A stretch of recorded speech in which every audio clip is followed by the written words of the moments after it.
Hello दोस्तों, नमस्कार। इस समय जैसा कि एक न्यूज़ चल रहा है कि एनसीईआरटी के पाठ्यक्रमों में कुछ बदलाव किया गया है। तो ये कोई पहली बार नहीं है कि एनसीईआरटी के पाठ्यक्रमों में बदलाव किया गया है। इससे पहले भी कोरोना के आसपास या कोरोना के बाद में 12th के एनसीईआरटी बुक हिस्ट्री चैप्टर से जो मुगल दरबार वाला चैप्टर था उसको हटाया गया था। और इस बार ऐसा सुना जा रहा है कि क्लास 3rd और 7th से भी कुछ चैप्टर को हटाया गया है, जिसके अलग अलग कारण एनसीईआरटी और गवर्नमेंट बता रही है। और कुछ लोगों की समस्याएं हैं, लोग अपने अपने प्रश्न को पूछ रहे हैं कि ऐसा क्यों किया गया है। हम लोग उसी के बारे में आज बात करेंगे। आज के पहले लोग आपत्ति जता रहे थे एनसीईआरटी के कुछ चैप्टर्स पर। एनसीईआरटी में क्या क्या बातें लिखी हैं, सही बात नहीं लिखी है, कुछ बातें उन्होंने अपने तरीके से लिखा है। तो जब ये कहा जाता था कि भाई आप रियल हिस्ट्री लिखिए, तो एनसीईआरटी जवाब देता था कि देखिए, रियल हिस्ट्री अगर हम बताएंगे, मार्काट की हिस्ट्री बताएंगे और कुछ ऐसी बातें बताएंगे जिससे देश में कुछ ऐसी स्थितियां बन सकती हैं जो कि अच्छा नहीं होगा देश के लिए, और हमारे जो बच्चे हैं कोमल मन उनका है, उनके ऊपर कुछ गलत इंपैक्ट जाएगा। तो इन सारी चीजों की वजह से कुछ ऐसी बातें हैं जो एनसीईआरटी डायरेक्ट ना लिखकर उसको इनडायरेक्टली लिखता था। ठीक है। अब इस बार क्या हुआ है, तीसरी और 7th क्लास की एनसीईआरटी में ऐसा कहा जा रहा है और ऐसा न्यूज वगैरह में आया है कि जैसे हम इस इतिहास को पढ़ते हैं, हम मान लीजिए कि पैलियोलिथिक एज से पढ़ते हैं और वहां से लेकर अंग्रेजों के जाने तक यानी स्वतंत्रता तक की हिस्ट्री पढ़ते हैं।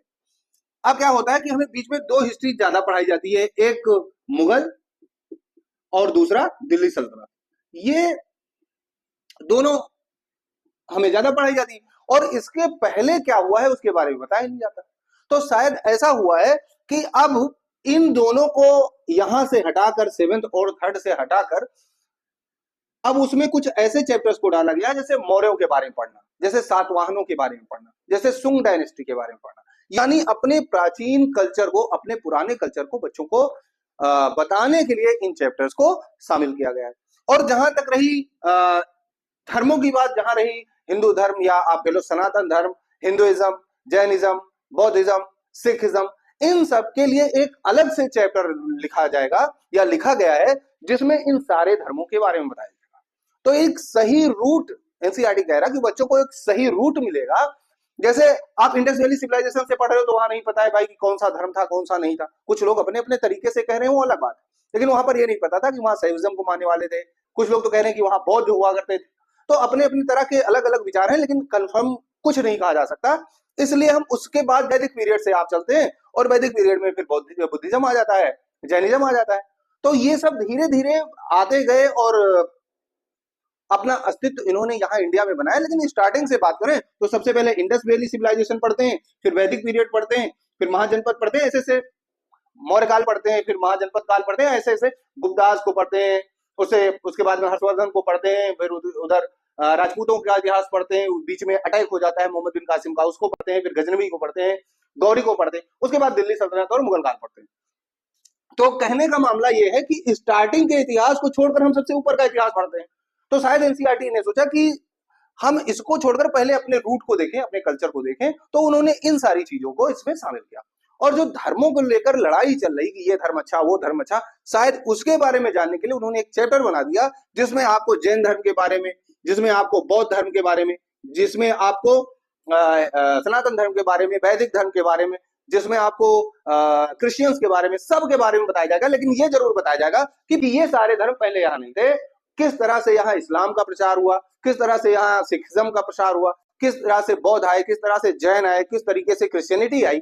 इन सारी चीजों को एक सीक्वेंस में डालने का प्रयास किया गया है, सीक्वेंस से पढ़ाने का प्रयास किया गया है कि यहाँ के बच्चे धर्मों के नाम पर जो लोग उनको उनके दिमाग में कूड़ा करकट भर देते हैं कि ये ऐसा है, ये अच्छा है, ये पुराना है, ये नया है, ये सारी चीजें जो बताते हैं, तो एक बेसिक कॉन्सेप्ट क्लियर हो जाए बच्चों का कि कौन सा धर्म पुराना है, कैसा है, कहां से आया, कैसे उसका प्रसार हुआ, इन सारी चीजों के बारे में बच्चों को जानकारी मिल जाए।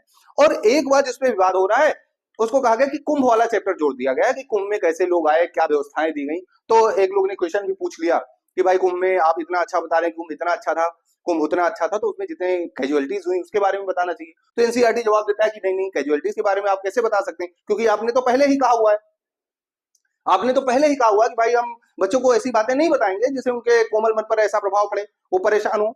तो अगर आप सच्चा इतिहास नहीं पढ़ा रहे हैं या लड़ाइयां नहीं पढ़ा रहे हैं, या कितने दिल्ली सल्तनत के लोगों ने अपने बाप को मारकर गद्दी हासिल की, कितनी लड़ाइयां हुई, कितने लोगों के मुगलों ने लाखों लोगों के सिरमुंड बनाकर खड़े कर दिए, है ना।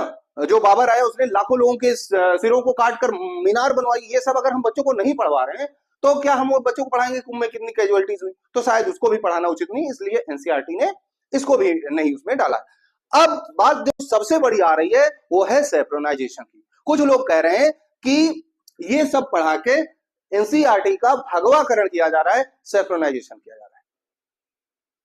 मैं सिर्फ एक क्वेश्चन पूछना चाहता हूं कि अगर मौर्य काल, मौर्योत्तर काल, सुंग वंश, सुंग डायनेस्टी, सातवाहन डायनेस्टी, गुप्ताज, इनको पढ़ा के सेफ्रोनाइजेशन हो रहा है, भगवाकरण हो रहा है, तो मुगल काल और सल्तनत काल पढ़ा के क्या हो रहा था? इसका आंसर आप बता दीजिए तो हम मान जाएंगे कि भाई ये सेफ्रोनाइजेशन।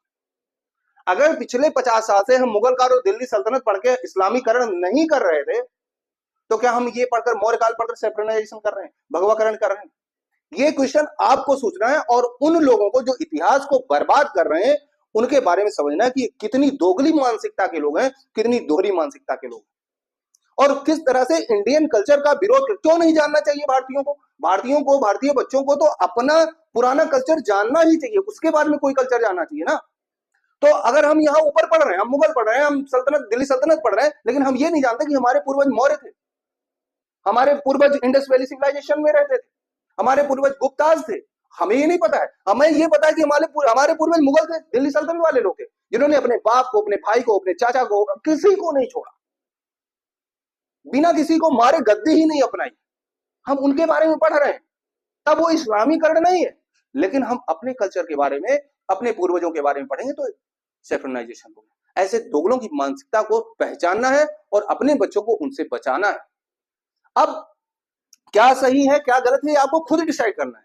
यहां पर किसी के बताने ना बताने का कोई फर्क नहीं है, लेकिन ऐसी दोहरी मानसिकता वाले लोगों को, जो मुगल काल और सल्तनत पढ़ा के इस्लामीकरण तो नहीं कह रहे हैं, लेकिन गुप्त काल और मौर्य काल पढ़ा के सेफ्रोनाइजेशन, भगवाकरण कह रहे हैं, उनके मुंह पर एक तमाचा आपको अपनी जागरूकता से डालना है, मारना है। और यही मैं आपसे कहना चाहूंगा कि आप इन सारी व्यवस्था को देखिए, जो उचित हो उसको आप अपने कमेंट में लिखिए। आप अगर अपना कमेंट इसमें डालेंगे क्या सही है क्या गलत है, तो शायद मुझको भी, अगर मैं गलत हूं तो मुझको भी विश्लेषण करने का मौका मिलेगा, मैं भी उसको पढ़ूंगा, देखूंगा और आगे फिर आपके लिए ऐसी वीडियो लेकर आऊंगा। तब तक के लिए जय हिंद, जय भारत।